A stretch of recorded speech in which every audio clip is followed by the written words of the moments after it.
While we are waiting for the plans of God to happen upon our lives, there will be times when things won't make sense to us. Things that will make us question if the plans will still come to pass or not, because it's taking so long to happen and that God seems silent about it. But we should remember what the Lord said in John 13 verse 7. What I do thou knowest not now, but thou shalt know hereafter.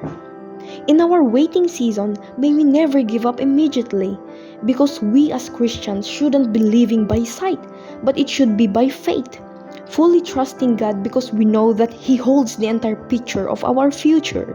Even Abraham waited for 25 years to have Isaac, as the Lord promised that He will give him a son. He never lost hope and faith because he knew that his God is faithful to His words. If God said it, He will do it. So trust and wait. God bless.